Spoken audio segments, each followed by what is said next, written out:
Welcome to Soundbreaker. On today's episode, we're talking to Virginie Berger. She's in French, so I have to pronounce it the proper way. Who is the Chief Business Development and Rights Officer at Matchtune. Matchtune. Yes, love the name actually.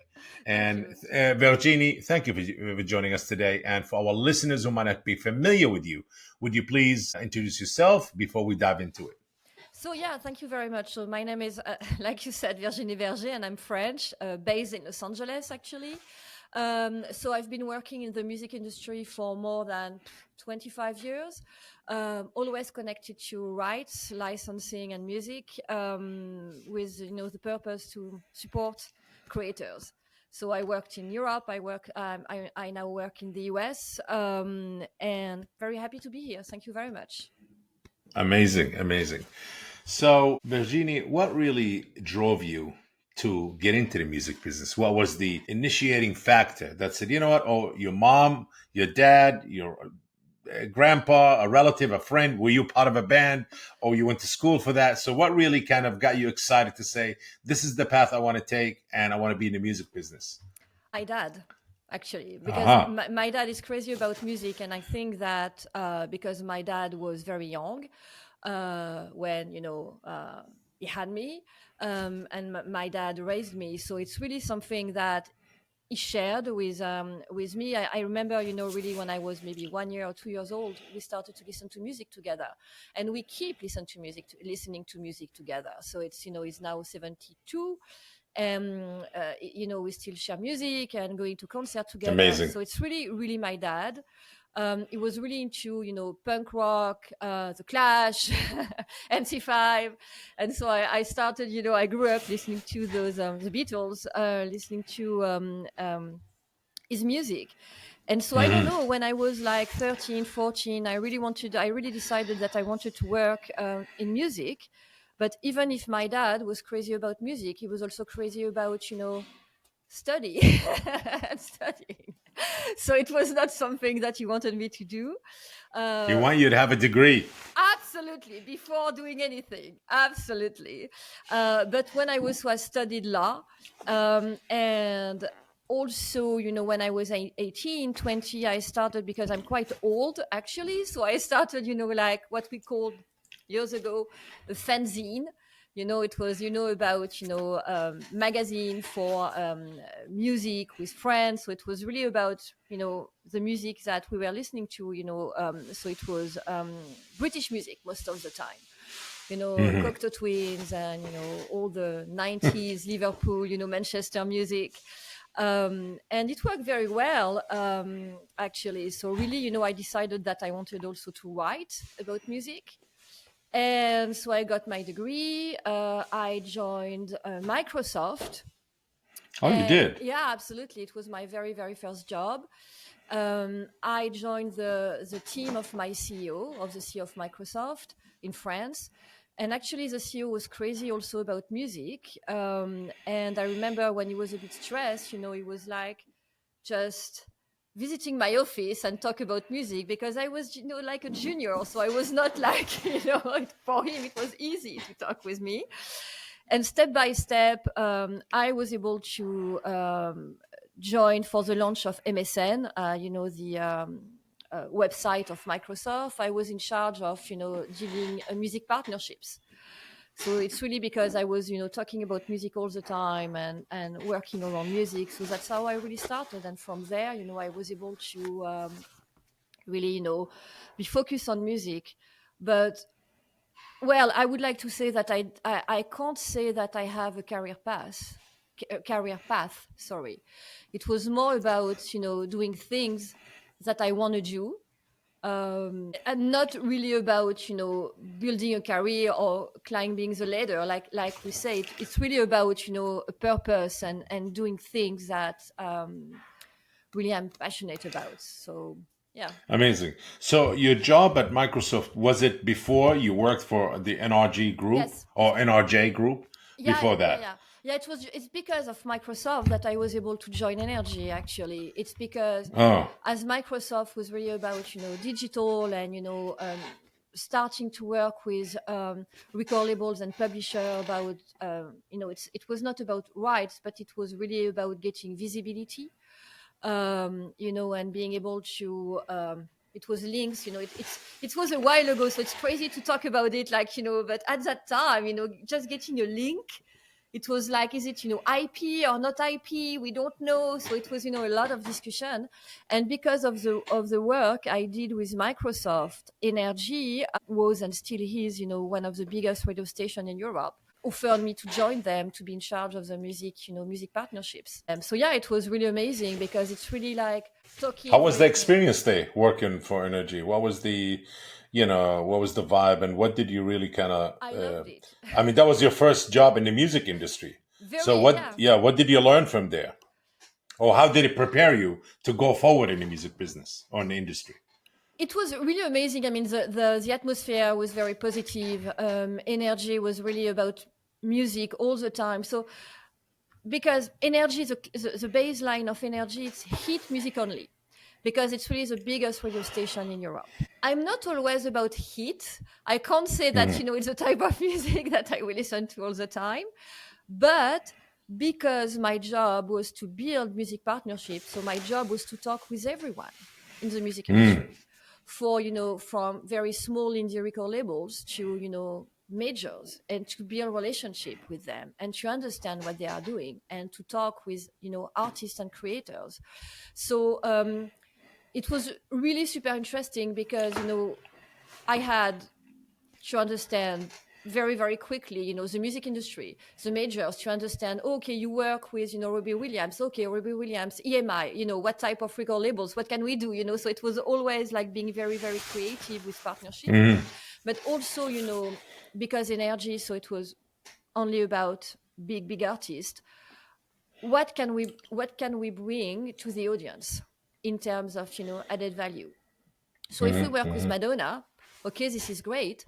But about what? If we work with Robbie Williams, so I remember that we had like fantastic concert at the top of the Eiffel Tower with, Robbie Williams and 20 people.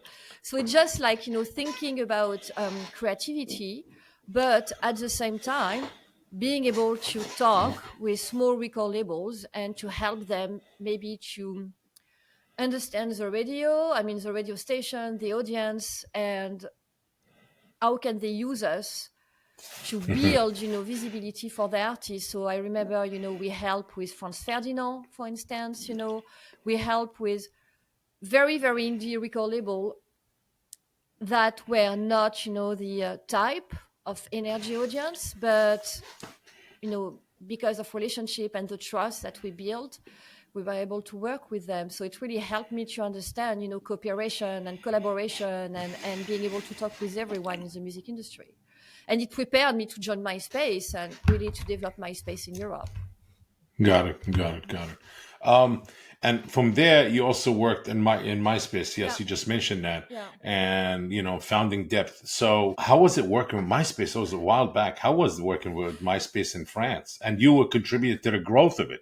I mean, okay, at one time, MySpace was the place to go to, especially for rock musicians. A lot of rockers, yes, I remember. And it was a place where it's like a community. And it's gone, disappeared. But at one time, it was the place to be at. It was crazy because when MySpace contacted me, so I was quite happy with Energy. It was radio, then TV. I was in charge first, radio station, then Energy. It was also 4 radio station plus a TV. So at the end, I was in charge of music partnership for absolutely everything. So it was great, even if, like I said, it was not sometimes my type of music. So, when you have to attend 2 or 3 concerts a week, I won't complain. Yes. But when it's not something that you don't really like, it's, I developed my brain was able to just shut down sometimes, not to listen to the music, but just to be there because you have to be there. Well, with MySpace, it was very different because we have to build everything from scratch. So I was in charge of France and French-speaking territories. So I was in charge of marketing plus what we call content. So content, it's all type of music, movies, everything. Well, it was very different because with Energy, it was hit music only. With MySpace, it was more about indie music and helping, people who can't access to visibility through TV or radio, to get access thanks to MySpace and thanks to the power of community. So it was very, very different, because really energy, it's big, you just like, you're able to broadcast 24 times, a song during the day. People will listen to the song at some point and will like the song, because it's like, Correct. like all the time. Yes. Yes. With Yes. MySpace, it's really being able to drive people to MySpace, and for them to listen to music that they wouldn't have been able to discover, to find out, elsewhere, because of, no TV, no radio, nothing. So it was super exciting. I remember we had the launch of MySpace in France.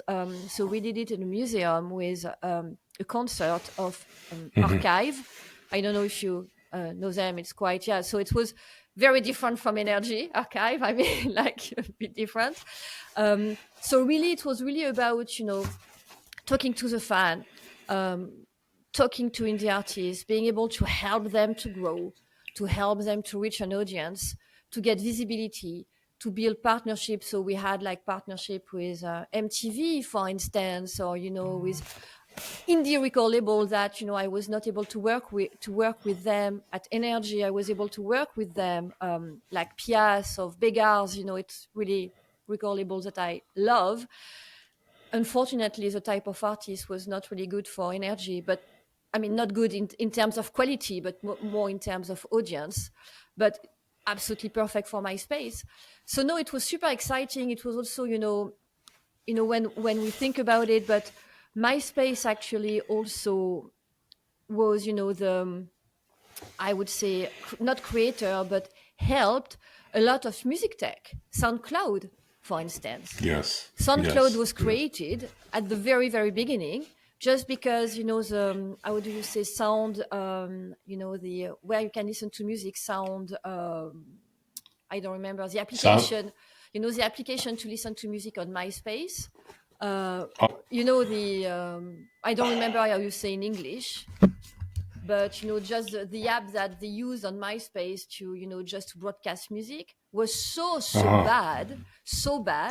That's why, I mean, SoundCloud was created. It's because at the very, very, very beginning, it was just to replace actually, on MySpace, so the sound app, Wow. to make sure, and many apps, music tech apps were created because, well, MySpace was a mess. Actually, it was just like code everywhere. It was not very easy to use. So that's why, many apps were created just to help. Because of that. Yes. Yeah. Yes. So it was great, but unfortunately, so MySpace, was acquired by Fox. It didn't change anything for us. But they decided that they didn't want to focus on music anymore, and they wanted to compete with Facebook. And Facebook, it was absolutely not the same thing, but they decided that they wanted to compete.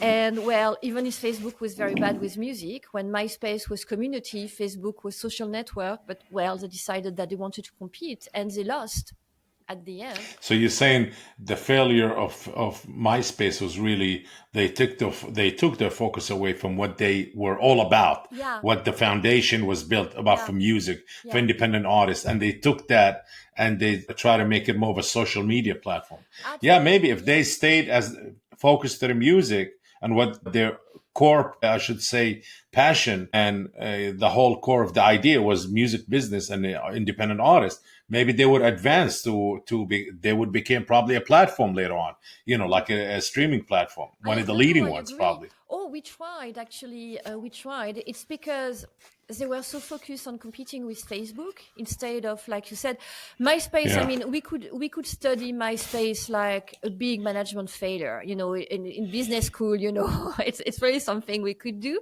because we were there. I remember, talking with my colleagues, like what they are doing.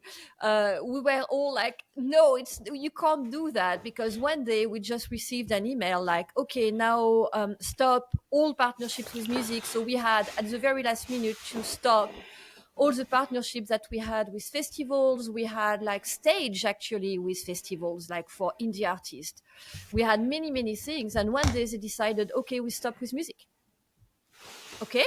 Wow. And it didn't go well. And 6 months later, they told us, okay, let's restart with music. No, because we burnt all the bridges. Actually, it's done. It's over.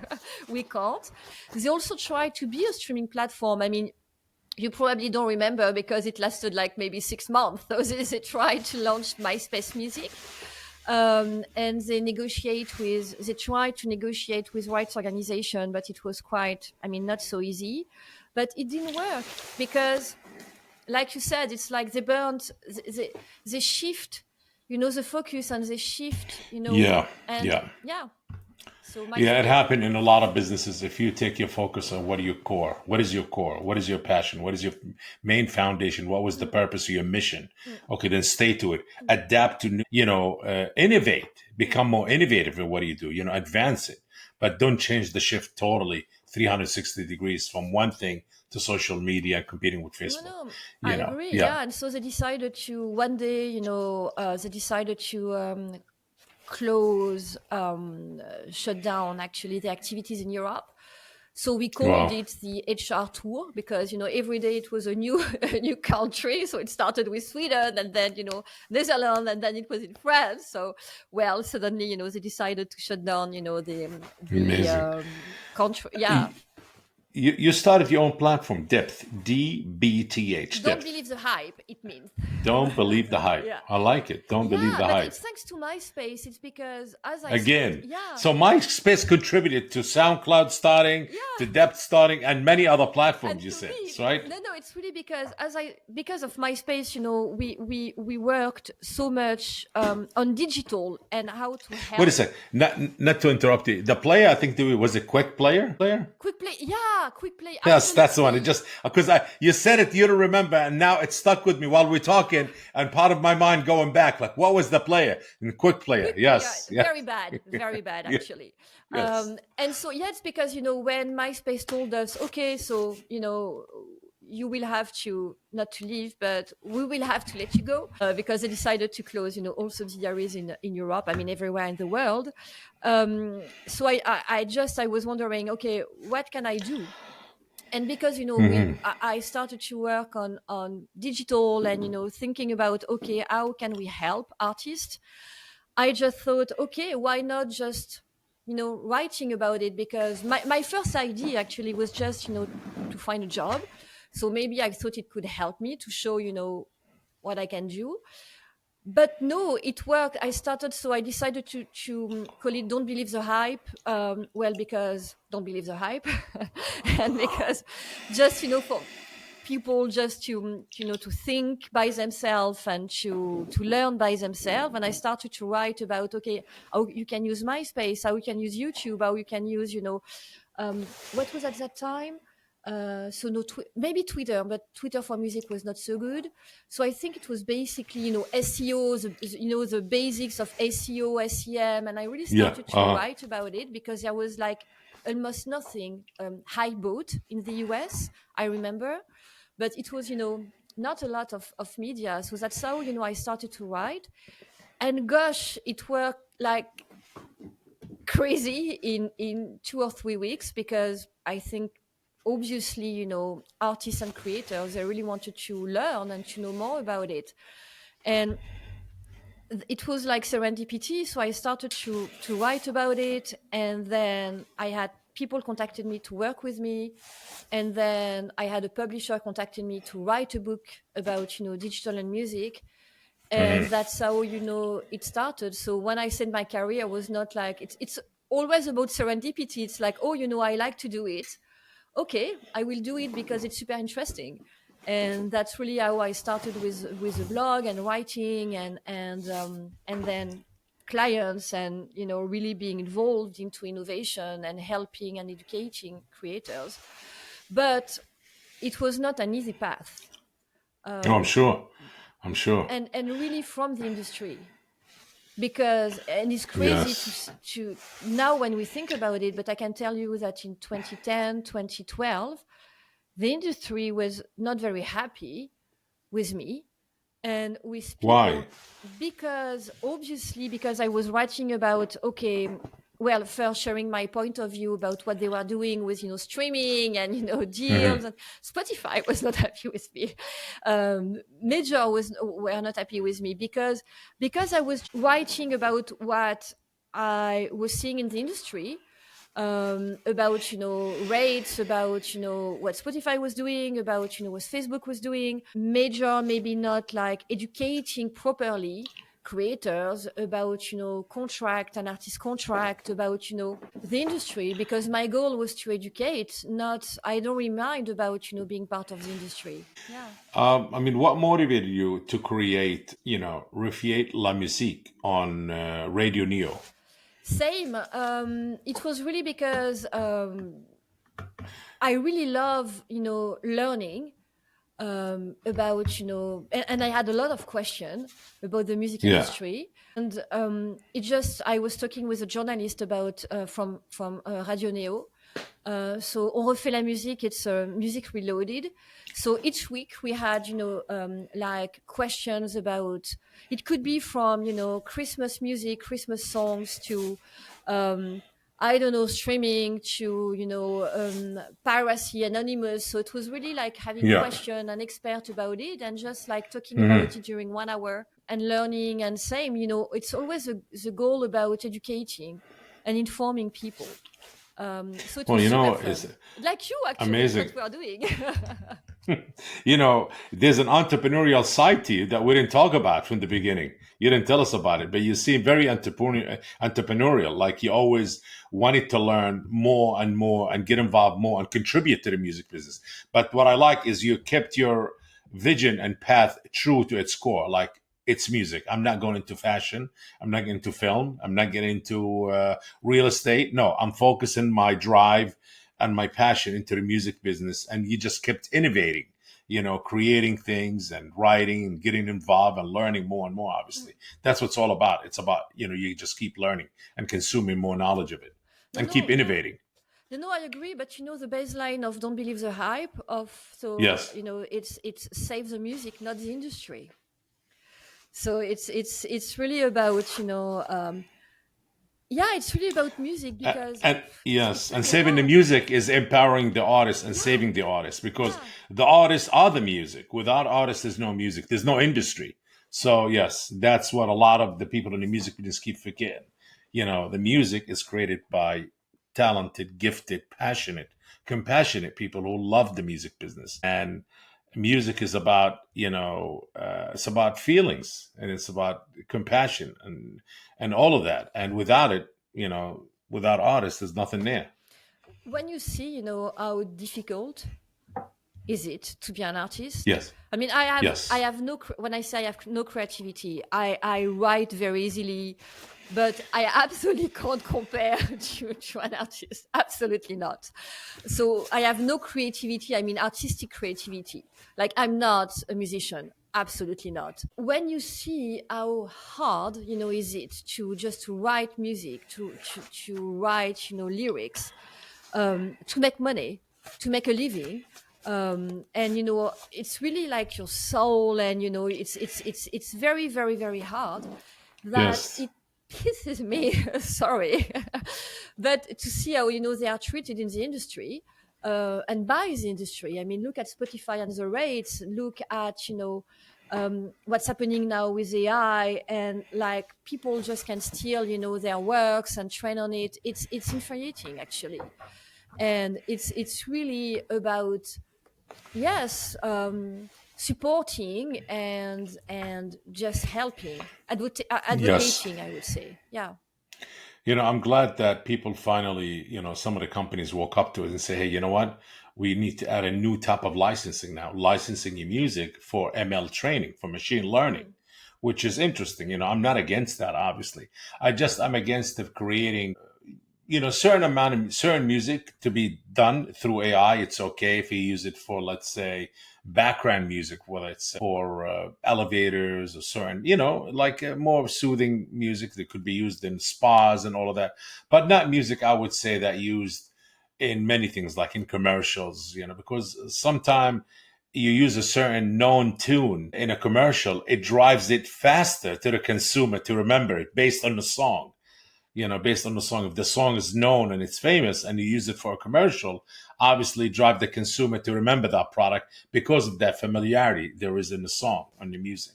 So I'm against it. I'm not against it. I'm not against technology at all. I'm all in for AI. I'm all in for advancement and involvement in anything, whether it's a music with any sector in the world. But we're in the music business. So I think AI is a great tool for enhancement, for advancement, to lend a helping hand for artists, for creative people, for content creators or music creators or producers. There's many ways you could use AI that could advance your technology, like a studio.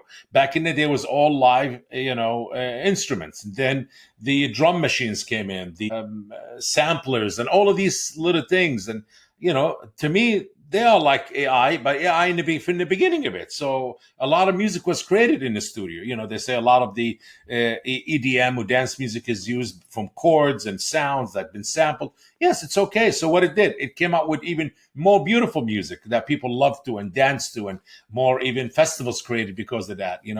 So yes, yeah, definitely. That's, we call it, being evolving in the music business. So let's not be afraid of it.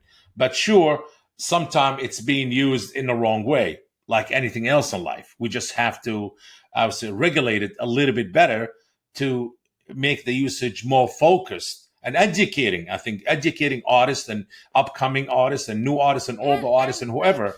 And tech.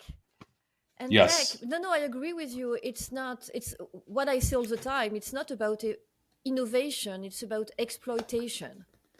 There is a big difference. I'm not against Correct. innovation. I'm against exploitation.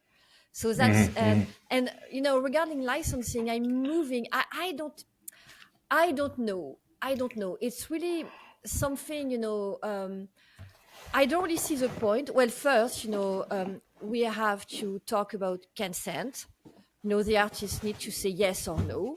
Opt in, opt out. Also, if they want to be, if they want their work to be, included into that the training data set or not.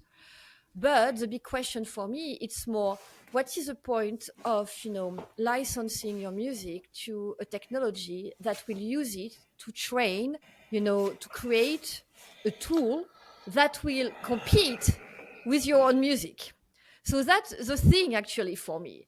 It's like about background music, I understand what you are saying, but a lot of music, production music and publisher, are able to make a living and are able to pay creators because they create, background music and elevator music and everything and spa music. So that's why I'm a bit like, in the beginning, I was, really, yeah, we should license, absolutely.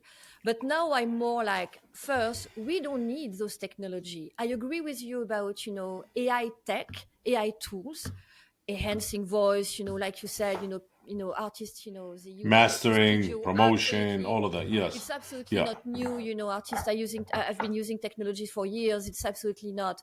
But Gen AI, like Suno and Udio, we don't need it. There's no need, from the market. There's no request from anyone. We don't need it. So Yes, it's going to flood the market with so much music that it's going to hurt independent artists in the long run, or in the long run, actually, not even the long run. Absolutely, Yes, I agree with yes, you. because so then a lot of the streaming platforms say, hey, there's a flux of massive amount of music coming. Where's it coming from all of a sudden? Yeah. Okay, we can't handle this. Like there's a million song now being inserted. Who's the artist? Like, is this real music, real artists, or just been factory? Like a McDonald's factory, you just making the burgers, and No. yes, there's no creativity. Yes, there's no taste. There's no So flavor. that's why I'm more Yes, like, I'm still not sure about it. I think it's a crossroad we're in right now. It's a crossroad because the technology is not new. The exploitation of it is new, Yeah. where everybody's like, oh, the eyes kind of Mm. opened up and dollar signs came in. Oh my God, it's a new way, new technology. Okay, this is what's going to be the newest thing in the music business. Let me jump on it, jump on the bandwagon because this is it. This is what's happening. Let me make the money quickly before I lose on it to the next 10 Yeah, years, but something it's else. very, But very, it's not yeah, really, that's yeah. not it. This is not the actual, the new thing in the music No, business. No, the no, music no. business, Mm. it's not the new technology yet. No, No, no, no, this and it's is a very, very tool. short term because if you Yes. decide to license now for Gen AI, and once again, I really make the difference between using AI for, helping with your creativity and Gen AI. If we decide now to license musical works that will be used to compete with your own Yes. music, I don't see the point. Yes. That's why, A valid point. A very valid, simple, but actually very logical and straight to the point. To your point. Very logical. Yes. Very simple, but actually it means a lot. Like, wait a second. You're licensing it. You're going to make that money. And for the long run, you're not going to yeah, make that. You're supposed to make much more in the long run. And that's why you own the catalog. That's why there's publishing deals for the long run that your music being used over and over. So now you're going to train it. The AI might come out even with better music based on your music. And that money's then it's gonna run out. That's it. You're done. You got your yeah, no, no, advance. You might get a little absolutely. percentage, but now the music doesn't belong to you. It doesn't have your name on it, your image, your who you are as a creator, as an artist, as a contributor to the music business. Yeah. And add those technologies like audio, Sunobumi, and many many others. Actually, they. Well, that's the ones we know about. Yeah, that's why I say many others. As Udio and Suno, they are now fighting because there is all this discussion between fair use. I mean, at least in the US. For the rest of the world is different, but at least in the US, between fair use and licensing. So if it's not fair use, so it means that there will be copyright infringement, so which means that they will have to license the music. But I'm like, why should we license? I mean, maybe we should just let them die, because like I said, we don't need it. The music world won't change. It won't change Yes. anything. It's not progress. It's not innovation. It's exploitation.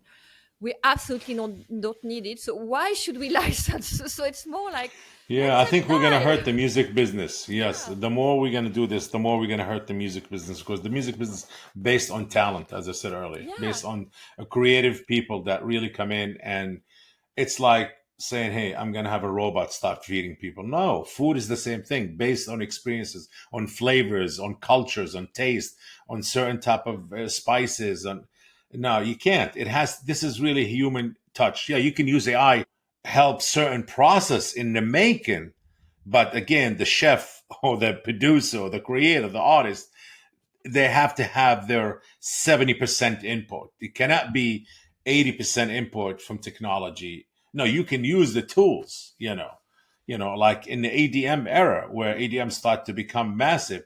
Sure, are these guys big musicians? No, but they know, some of them know how to play piano, know how to play guitar. So they understood a lot of the chords and a lot of the notes. But are they really like big time musician? No, but what they did when all of these equipment available for them in their studio, the modules, the sounds they use, and it helped them create with their own taste. Helped them take certain no, things and no, make something good out of it. Yes, I and yes, agree. And I yeah, don't, you're right. I don't want AI. I mean, I want AI to fix my vacuum and be able to understand, my house. I want AI to help. I mean, with really, important things.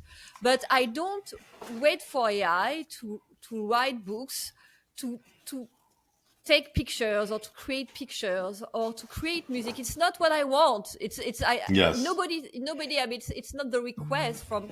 Nobody wants that. I want AI. We talked about AI, like AI with save the world and fix the energy crisis, and AI is not even able to fix my vacuum. So please, I mean, I take the example of my vacuum is because I mean it doesn't understand how it works. well, I guess soon the AI itself will be the vacuum. Maybe. I mean, but nobody asked for AI to create cat pictures, and or to create cat video. It's really, it's not something that we need. So that's why it's for me it's absolutely I don't know crazy. if you can even regulate it. It's going to be hard to regulate. It's really Maybe hard, technology is hard to regulate technology. and It's so technology, and it's really hard to kind of, you cannot narrow it down because it's growing every day. It's expanding every day. More and more functions or abilities being added to it. and that's the question that I And have for the music industry is that OpenAI was created in 2016. They haven't started scrapping the web, like last year. Absolutely not. Music LLM 2020, Boomi 2018, and Boomi was able, I think 2018, if I don't make any mistake, maybe later, but they were able to get, a partnership with Warner Music for distribution. So it's not like something new. And obviously, the music industry, has been starting to work on it just last year. So why yeah, first? Then, when you attend conferences, and I attend a lot, we have people, talking about regulation and policies, but I don't see anything happening. Um, and it's more like, yeah, we know how to do blanket licensing. We know how to work on it. You don't know. It's not blanket licensing like working with Spotify. I mean, in my career, I worked at yeah, Harmonia, and Harmonia, it's a joint venture of 8 rights organizations in Europe. And my job was to deal with DSPs and to deal with YouTube and Spotify and to, yeah. license with them on the behalf of, 8 rights organizations and 500,000 creators. So we had, like, I would say, small power, even if it was not easy. But it's not like Spotify or YouTube where actually you can just, when there is a stream and, you can easily count the stream, what will you do with the output? How will you Yes. track the output? How will you define, the input? What about fractional licensing? And for instance, if the training data, the data set, it's like 1 million of tracks, I don't know, how will you pay 1 million of songwriter composers? I mean, it's going to be like in terms of fractional licensing, a There'll be nightmare. nothing there. It'll So be probably yeah, money cannot even pay. It'll be a part of, I mean, if you pay should I say, if you pay a stream 0.004, what, how will you oh, pay? it's going to add more. Yeah. Yes. So it's something that I can't. That's why, it's just to connect with my, question about licensing. It's really something that I can't understand. Is like, first, they should be far more tech savvy and be involved with tech, because Yes. now with the new administration, and I won't talk about politics, absolutely not. It's more about policies. We know that, Elon Musk will be probably like chief of staff, very involved into technology. We know that Yes. Peter, how do you say, Thiel, Peter Thiel. Thiel, Yeah. yeah, Thiel. Yeah. Thiel. also is Yeah. very, very involved. So it's two big tech guy, with a lot of power. And we know that because it's not, like a secret that they want just to use fair use for absolutely everything. And also because also Twitter has some issues with, NMPA about, licensing music. So what will they do now? I mean, what will happen to the music industry with the new administration? And it could have been exactly the same with, Harris administration, because they also said that in terms of tech, they really wanted to deregulate, actually. So what will happen to copyright and music now with this administration, with, when tech will really be at, like at the heart of the administration. Bill Ackman, also one of the shareholders of Universal Music, is also very, very involved. He's also the CEO of one of the biggest hedge funds in the US, VCs, that support, AI. So that's why Well, I say that. I don't know if on the agenda whether whatever the party is involved in politics is the music business. I think they look at it more on tech in general. Well, more theft, identity theft, more on banking and financial transactions and all of that. Yes, the music will come part of something. I don't know if it's on the priority list. It should Yeah, be really because they want to because the scrap. music business. They want to Yes. use, actually, they want to scrap copyright for data training, Yeah. and they want to use it as fair use. So music will be part of it because it's going to be media, it's going to be Yeah. It'll be absolutely part of everything. something. So it's Yes. going to be part of Yeah. something. So that's why Yes, I think absolutely. also music industry should be more like tech savvy, in a sense of they should be ruthless. they should be like far, more stronger in terms of, defending themselves and being, visible and more like, tech, like no You rules, know no that it's funny. limits. The music business is small, and I see like they're not united together Yeah, I in the music agree. business. Everybody got their own. Like, oh, Yeah, I got my own shtick. I'm making my money, and that's it. I don't care I about agree. anything else. I You know, agree. if it's not broken, why fix it? So everybody got their own little island in Yeah, this big. You know, like we live in one island, and we all separated that island to little tiny islands, and nobody got to do with the other person. But I think the music industry should really unite, I and agree. I think there'll be more money to be made if it's organized properly. Everybody on their own, independent on their own. Independent don't want to be with the major, major don't want to be the independent. This and so many things, so many branches that they're not even together. So I would think the music business should unite better I agree. in a more of a positive way, Mm. and I think it would help. It will make the artists more trustful to the industry, because right now the independent artists don't want to deal with anybody. They want to be on their own. Everything is independent with artists. Like, you know what? I do my own distribution, I do my own marketing, and I do my thing. And I don't want to be involved in anybody. I don't want to be controlled. I don't want to be manipulated. I want to own my rights, my publishing. Even if I don't understand the publishing, I'm just gonna own it. Yeah, there's money to be collected, but that's okay. I don't trust nobody. So I think we need to do this to bring it all together and bring in the trust, the fun factor, where the industry is for the artist, is to help, not to use the artist as a cash cow, because the artist is not the cash cow. Should be the industry is the cash cow, No, no, not the I, artist. I absolutely agree with you, and especially now because also we don't have global regulation. So what will happen in the Hmm. US? I mean, rules in How Europe. you guys doing it at Matchtune? You So know, what? the company that you work there, So what we are doing is that. So you work at. Excuse me. yeah. So what we are doing is that. So I work specifically on CoverNet and DeepMatch. So it's two technologies that we have. It's AI audio advanced fingerprinting for really CoverNet, and it's more about mathematical algorithm for deep match. But basically, we're able for CoverNet to track all types of copyright infringement on the master side, so on the audio. On 11 platform like YouTube, Spotify, TikTok, Meta, lately Instagram.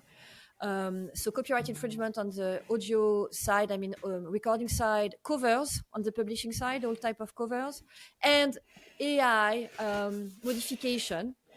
So it's like, for instance, deepfake, synthetic voice, inclusion of AI within a. So it's for CoverNet, and it's absolutely crazy what we are finding. So we are able to track 60% more, and we are able to find 60% more copyright infringement. Copyright infringement than YouTube. Because Wow. YouTube is based on fingerprinting and we are based on AI audio advanced fingerprinting, so it's a bit different. So actually, really, we are working with we have almost like 500 artists because we are working with a lot of record labels and Mm. publishers. We also able to track, if your music is licensed, unlicensed. So it's for really the B2B side. So we are working with big brands just to tell them, okay, your music has been used, in a commercial or not. And lately, so we have started to track Instagram because same, music is used absolutely everywhere for reels without paying the artist. So same, we are Which is sync deals. Yeah, it's sync, sync. absolutely. So we are also working on it. So it's for CoverNet and Deep Match. So it's specifically for Gen AI. So actually, we're able to, it's a drag and drop, very, very easy mathematical algorithm. And so we are able to say if a song has been created with Suno Audio Boomi. Wow. And so, yeah, or undetected because, it's step by step, we have to build, different models. And it's also for clients, for it can be like DSPs or digital distributors or record labels or publisher, just to check if a song is AI or not, Gen AI or not. So same, I mean, for CoverNet, it's really to help detect copyright infringement, to monetize or to take down. It depends on the strategy of the rights holders. Master side cover, it can be very different. Unfortunately, for the AI side, well, it's only, and specifically for deepfake, it's only take down because we don't license, because we don't know how to license. So that's why. And for deep match, so the AI gen, detection tool, um, we don't know what they are doing, afterwards, because we are providing the tool. But it's most of the time, it's really well to detect if a song has been created, using Gen AI or not. And from there, to decide if, they can send it to the DSPs, or, discussion with creators, or, Got it. yeah. So it's really the purpose is to support creation and creators. Great. What advice you would have for young people who are starting in the music business? And as you been through it, you're an entrepreneur and you carved your own path in the music business, obviously. So others might look at you and look up to you, and what advice you would give them now when you got involved in it back in the MySpace days and all of that. So you were really in the beginning of the digital transformation age before it even happened. You were like in the beginning of it. And looking back at that path that you had up to now, and what advice you would give them. Well, remember why you work in the music industry. It's really because, I mean, most of people working in the music industry are really amazing, but you really have to remember Yes. that you work for the artists and for creators, and you don't work for shareholders. So it's really, always being on the artist side and creator side, really. Amazing. It's really, the most important. Educate yourself, Yes. understand, how it works, because you can't be a good supporter, of creators if you don't understand what is, rights, for instance, because music industry is based on IP, on copyrights and rights. So you have to understand, this. Open your mouth. Don't be afraid. So ask and learn. Ask and learn, absolutely. Be curious. Be Yeah, it's curious. really, what makes the difference. It's really to be Yeah. curious, absolutely. Yes. Yes. And Yes. open your mouth. It's really, I mean, don't shut up. Speak. Oh, absolutely. Ask. Dig in. Yeah, Yes. absolutely. Yes. Feed your mind with the music business knowledge, because you need to surround yourself in knowledge, with all type of aspect of the music business, because the music business has so many different directions in it. You have the publishing, the streaming, the But you have to understand sync. everything, really, if you want to support creators. But, this morning I received an email from a very dear friend, is someone very, very important in the music industry, very important. And this guy just dedicated his life to music industry and creators. And this morning, he's just stepping down from a big role. And he told me, I'm fed up, because it's like, I'm not like that. It's not how I work. And it's exactly what you said. We should be united instead of just, looking for wealth Yes. and looking for Yes. money. And it was really like, I was sad for him, because he's been working with, he's quite, I don't want to say old, but he's older than us. But it's really, yeah, it's really remember why you work in the music industry and what is your purpose. Yes. It's really when you, it's hard to be a creator when you work in the music industry. We have a salary at the end of the month, which is not the case for Yes. creators. So it's really, to think about it and to make sure that you support music first. What's next for Virginie, and what's next for Match Matchtune. Tunes? Yes. Well, for Matchtune, it's keep improving our technology and developing our technology to make sure that really we'll be able to detect as many copyright infringement we can, all types, everywhere. AI, not AI, absolutely everything. And also we want to help with monetization, licensing.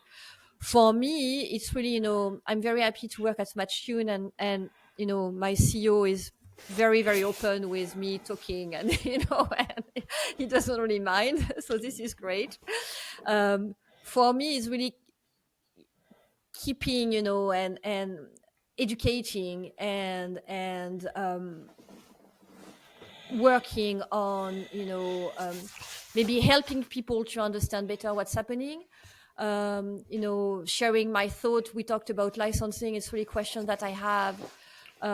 So, I talk at conferences. I just got invited at the World Economic Forum, actually, which is crazy for me in January. Wow, amazing. Yeah, to talk about, Congratulations. Yeah, it's That's crazy. A great thing. It's crazy. Well, and it's a perfect time to announce it on Soundbreaker here. Yeah, so it's really like, because I'm, I write for Forbes about AI, and it's really something that obviously, it's I would say it touched people, or it rings a bell. I don't know if it's correct, but really so it's really something that, I want to keep doing. It's not for me. I'm happy to talk. I'm happy to, be featured, but it's really about opening the mind and making sure that we can support creators. Virginie, amazing. Insightful, interesting interview. Thank you. For sure, definitely. I want to thank you for joining us today on Soundbreaker. And please make sure to follow us on socials and stay tuned for our next episode. Virginie Berger, thank you very much. It was a pleasure talking to you. Thank you, Bob. My Thank pleasure. You very much. Bye-bye. You got it.